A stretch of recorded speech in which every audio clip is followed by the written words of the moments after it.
রাজধানীতে শতাধিক খাস পুকুর থাকলেও অধিকাংশেরই অস্তিত্ব নেই। এমন ৪৪টি জলাশয় সংস্কারের কাজ শুরু করেছে সরকার। এগুলো পুনঃখনন করে মাছ চাষের উপযোগী এবং সীমানা নির্ধারণ করে ওয়াকওয়ে তৈরি করা হবে।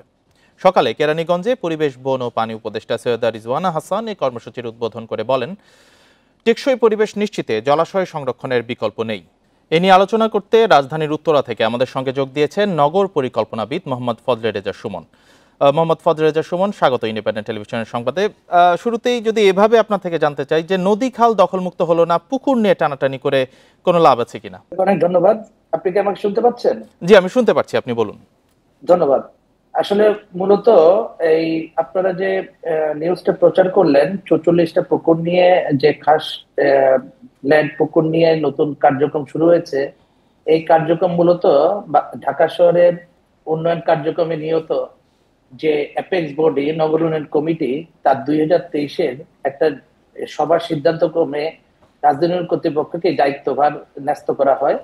মূলত ডিটেরিয়াল প্ল্যানের যে চিহ্নিত 2022-35 যে ডিটেরিয়াল প্ল্যান বিশাল অঞ্চল পরিকল্পনা প্রণয়ন করা হয়েছিল, সে অনুযায়ী যে সকল পুকুরগুলো আছে সেগুলোকে সংরক্ষণের ব্যবস্থা করা।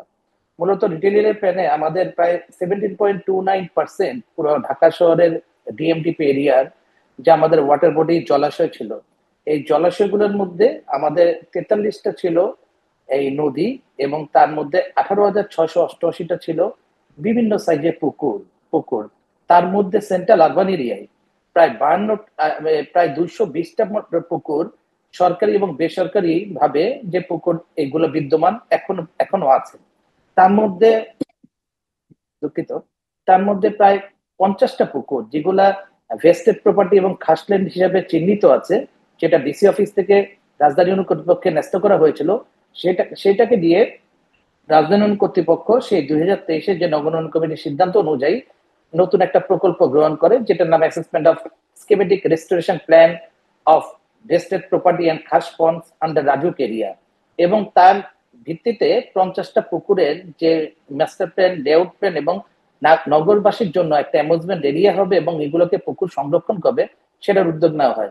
কিন্তু আমরা দেখছি এই ধরনের জনস্বার্থমূলক প্রকল্পে অনেক ধীরগতি লক্ষ্য করা যায়। যেটা আপনাকে বলছিলাম, 2023 সালের একটা সিদ্ধান্ত অনুযায়ী 2025-এর আমরা নভেম্বর পাস করছি, এখনো সেই সিদ্ধান্ত বাস্তবায়ন হচ্ছে না।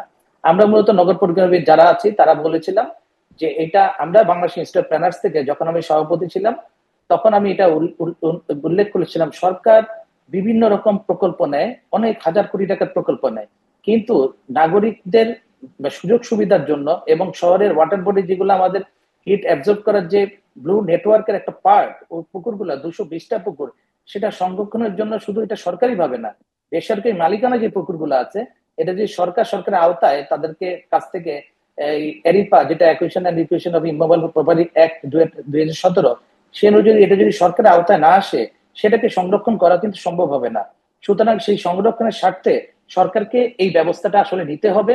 সরকারকে এই ব্যবস্থা নেওয়ার জন্য আমরা বলেছিলাম একটা প্রকল্পের মাধ্যমে সেটা করতে, কিন্তু সেটা 220টা পুকুরের জায়গায় সেটা মাত্র 50টা পুকুরের উপরে একটা প্রকল্প নেওয়া হয়। কিন্তু এই প্রকল্পটাও রাজধানী কর্তৃপক্ষ 2025-এর জুন মাসে সেটা এক্সপ্রেশন অফ ফজলে রেজা সুমন, আপনি বিভিন্ন প্রকল্পের কথা বলছেন এবং এগুলো বাস্তবায়নের প্রতিবন্ধকতার কথা বলছিলেন। তো ঢাকায় 113টি খাস পুকুরের অস্তিত্ব রয়েছে নথিতে, যার আসলে বাস্তবে অধিকাংশের অস্তিত্ব নেই। তাহলে কিভাবে আসলে সংস্কার হবে বা মাছ চাষের কি হবে? সেটা হচ্ছে গিয়ে, আপনি ঠিকই বলেছেন যে 50টা পুকুরও যেটা আছে সেটা আমরা সরজমিনে অনেকগুলো আমরা চেক করেছিলাম, সেটা করে দেখেছি যে তার অনেকগুলোই দখল হয়ে গিয়েছে এবং দখল প্রক্রিয়ার মধ্যে আছে এবং পুকুরগুলো কচুরিপানায় আচ্ছন্ন।